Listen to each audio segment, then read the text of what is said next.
White boy, BBL Drizzy, I got a question. I saw you posted you got more money than Ricky Rose. And let's assume you did. Well, your best friend, Birdman, his house went into foreclosure 5 years ago.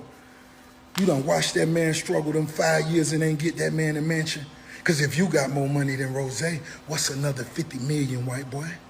White boy, it's one for 40 on Indian Creek. It's one for 50 on Star Island. You got 48 hours, white boy. If you got Ricky Rose money, ain't nothing in foreclosure. Come on, white boy. I'm finna bust a bottle. White boy, don't do stunner like that. Come on, man. What happened to that? 48 hours, the countdown has begun.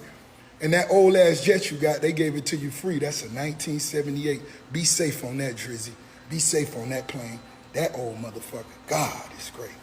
Soon as that pressure on white boy, he gonna go post stunner in that $20 jogging suit. No, the man needs some paper. And make him say, I got your back. He don't want to say that to that Mark. That Mark back, that Mark ain't fed him none. But since you done watched him struggle and gave him, show the world you go buy him, post him when you go buy him a motherfucking $40 million mansion, white boy. Huh?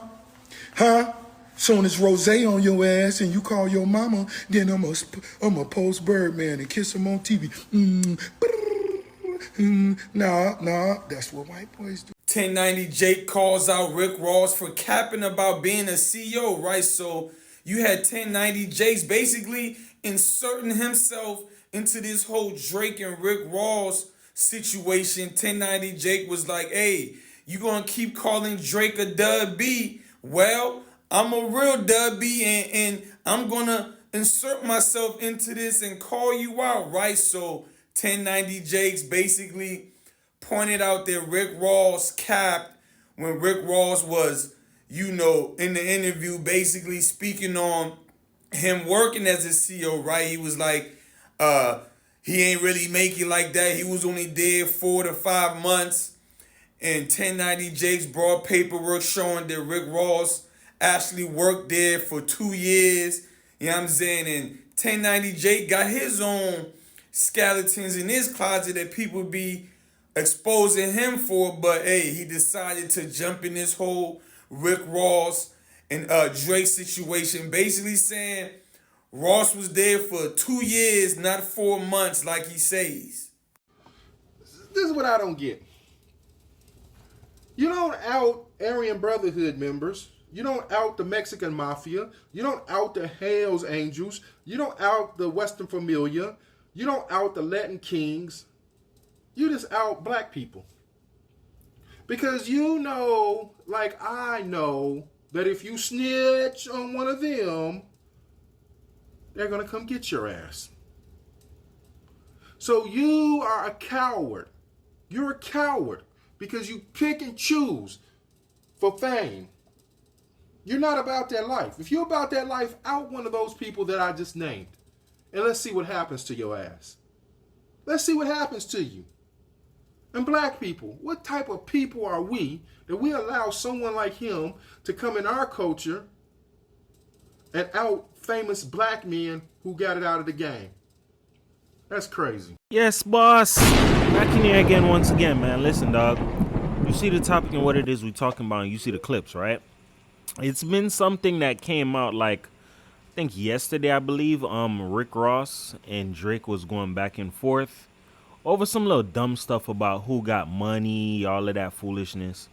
Then on top of it, 1090 Jake comes out of nowhere from like way left field and says, he's the real white boy. He's got evidence on Rick Ross. Let me tell you like this, right? It's no secret that Rick Ross came into the game as a correctional officer. And the image that he sold to people was, he's a drug dealer. He basically pushed luxury rap. You get what I'm saying? That was his style of music. But he came into the game under like the imagery like, he was a big time drug dealer, when in fact Rick Ross was a corrections officer. Now, once again, like I said, it's no secret because 50 Cent and him went back and forth about this. This is something Trick Daddy said, that, Rick Ross was a corrections officer. And a lot of people tried to shade him for for it. But here's the part about it that's kind of crazy, right? Everybody needs to have some form of way to put food on the table, bring money into the household, all of that. And if you're from South Florida, you know that being a corrections officer is like a common job down here. So in other cases, other states, you may look at corrections officers, oh, you guys are next to police. Very true. But down here in South Florida, that's a very common job. So you go to some of these jails and prisons, the corrections officers you're going to see probably have a mouthful of goals, high colored wig, big booty, shit like that. They look like normal people. You know what I'm saying? This is like a normal thing. But the fact that 1090 Jake actually took it to like another level and tried to make it seem like, you know, Rick Ross isn't from the streets. He's a police. I'm going to tell you the real. 1090 Jake is no different from a Rick Ross or anybody else who's trying to call out somebody that's in the industry, and I'm going to tell you why, right? 1090 Jake is in paperwork. He's a snitch, right? And I played in the third clip that man said, you know, why is it that 1090 Jake has the ability of discrediting black artists, you know, saying the things that he says? And I'm going to be real with you. He made a solid point. We as black people have got to be like the only culture that allow other people to interject, intervene, say whatever it is that they want to say about the culture, and they have not one thing to do with the culture. And it's very true. 1090 Jake came into the game off of exposing people in their paperwork. Now, you have to understand this. I'm going to spin it for you in a different kind of way so you see where I'm coming from, right? We have to understand that there's different cultures, different races, that they study us, see the things that we like, what entices us, and they cater towards us. You get what I'm saying? So example, look at Nike and the shoe company. They know that we love certain shoes. We love shoes that look nice and fly. That's why they can drop all these Jordans and these Air Maxes and all these fly shoes that they know that the urban community is going to go ahead and purchase that. They're going to eat that up. As well, there's a lot of people who are infatuated with the streets and the lifestyle. I'm going to say that again. There's a lot of people who are infatuated with the streets and the lifestyle. Yo, who's real? Who's fake? Who's solid? Who's snitching? Who's in paperwork? I'm going to be honest. I don't care who wants to like take shots at me. Whether people want to look at it as 1090 Jake is a culture vulture, which he is, the man is a genius, dog, and I'm going to tell you why. This is just like when I said Chris Brown, people could look at him like, oh, you have millions of dollars. You shouldn't be charging people $1,000 to take a picture with you. Dog, he's using his name, image, and likeness to charge people $1,000. So he's going to capitalize, just like 1090 Jake. He knows that there are a lot of people who want to know, oh, if their favorite rapper is real, if they're in paperwork. It's not hard, believe it or not, to pay money and get somebody's paperwork. You get what I'm saying? He just found a way to be creative with it and expose it out there. And from him doing that, he's made a big chunk of change of money from YouTube.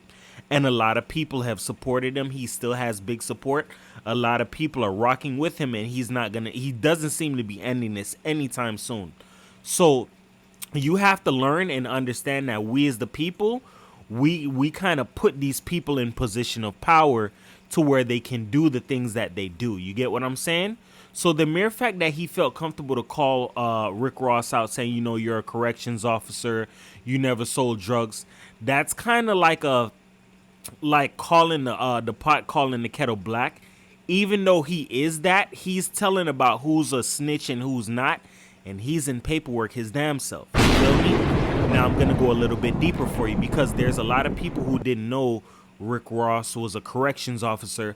I'ma just be real with you. There's a lot of people that are in the industry that aren't who they say they are. I'll give you an example. Rick Ross is playing off of an image off of the real Rick Ross, better known as Freeway Ricky Ross, who's from LA, California, who was a big time drug dealer. They even gave him his own TV series called Snowfall.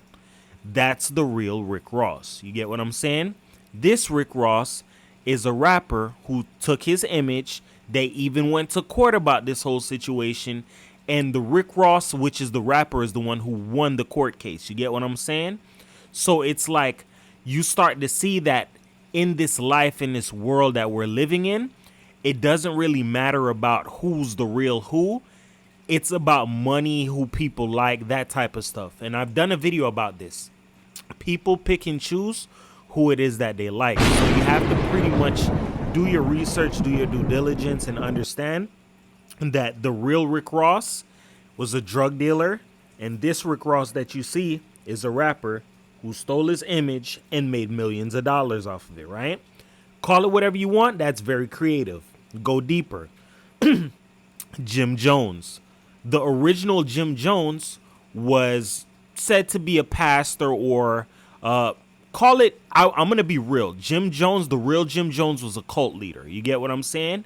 And he's basically responsible for a massacre that took place way back in the days. I think it's called the Jonesboro Massacre, where over 900 people basically committed suicide, or you get what I'm saying? It was along those lines. You get what I'm saying? But Jim Jones is not a good person at all. You get what I'm saying? Then you have the fake Jim Jones, the rapper, repping Harlem, New York, and he talks about being a drug kingpin, all of these other extra things, whatever, right? So you see the real Jim Jones and you see the fake one. Move on a little bit more. You have the real 50 Cent and you have the fake 50 Cent. There's a 50 Cent that was in the streets, correct. Then they have 50 Cent, the rapper. You get what I'm saying? You have to understand that some of these situations that you see, these are big selling points for these rappers and their careers. And I'm going to say that again. Everybody loves a hot storyline. So if you hear about, oh, this guy got shot 9 times, man, and he survived, and he's here with us to drop this wonderful debut album, I gotta check it out. He survived getting shot 9 times. That's the whole selling point. And that's what helped blew up Curtis Jackson, which we know as today as 50 Cent. And in real reality, he's not the real 50 Cent. He's just using his whole story that he put together with his marketing team based on another person to sell his name so he can make a lot of money off of it. This is stuff you have to learn. That a lot of these people that you see in the entertainment industry, they're doing what it is that they're supposed to do, which is entertain people. But there are some people who get lost in the sauce and forget that, yo, this is entertainment. So let's go a little bit deeper, right? It's just like, it's no different from when a person is playing a video game and then they're looking at real life. You get what I'm saying? Grand Theft Auto is a video game, correct? But it's not real life. You can do a lot of real life things in the video game, but that doesn't depict real life. You get what I'm saying? You have to learn how to split the difference and know how to take the other, take it for what it is. You get what I'm saying? These people are entertainers. They're trying to upsell themselves, upsell their music, who they are. And like I stated before, there are a lot of people, they pick and choose who it is that they like, and they're going to side with who it is that they like. You get what I'm saying? So no matter how much it is that they hear, you know, my favorite rapper was a snitch, or my favorite rapper did this or they did that, some people aren't going to go for it because why? They fell too deep. They already like the person. So I'm going to give you an example, right? Look at Meek Mill. Meek Mill is currently being exposed for being one of Diddy's boy toys. He parties with P. Diddy. A lot of people are going to be like, yo, I don't believe that. Because why? They already bought into the hype that Meek Mill is this gangster rapper from Philly, a.k.a. the Zoo.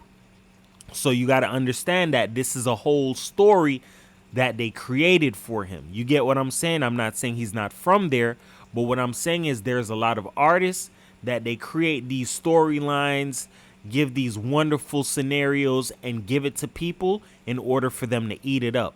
And once people have eaten it up, it's going to be pretty much damn near hard for them to revert in their mind from what it is that they seen. So of course, people are going to call Rick Ross fake. You're a corrections officer.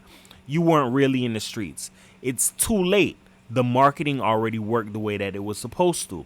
From him coming out with Hustling to dropping Port of Miami and all of these projects, it's pretty much too late because chances are Rick Ross has dropped something that you pretty much like or admire. So you're going to be willing to overlook the fact that, yo, you weren't really a drug dealer. You get what I'm saying?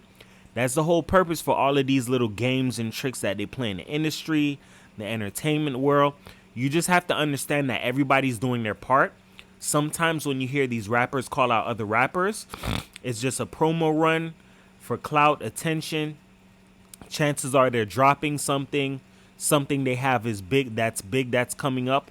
Example, Rick Ross being in this beef or a feud with Drake right now. This is perfect timing for him because his annual car show is going to be released in another month and change, June 1st.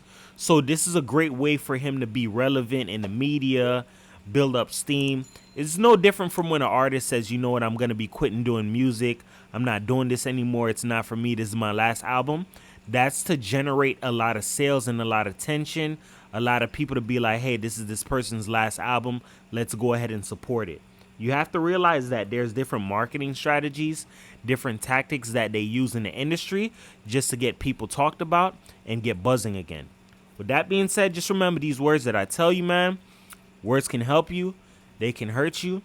But here on my channel, I use them to uplift you because everybody's a champion. Nobody's a loser, man. Just remember these little things it is that I tell you. 1090 Jake, yes, he reports other people of snitching, but he's a snitch his damn self. Rick Ross calls out other people, oh, you're broke, this, that, and the third. Guess what? Rick Ross once upon a time used to be broke. You get what I'm saying? You have to understand that a lot of these things that they do, like I stated before, are marketing schemes. They use this to stir the pot, get their name buzzing in the media, so a lot of people pay attention to them. You get what I'm saying? That being said, it's your boy 444 The World, man. Peace.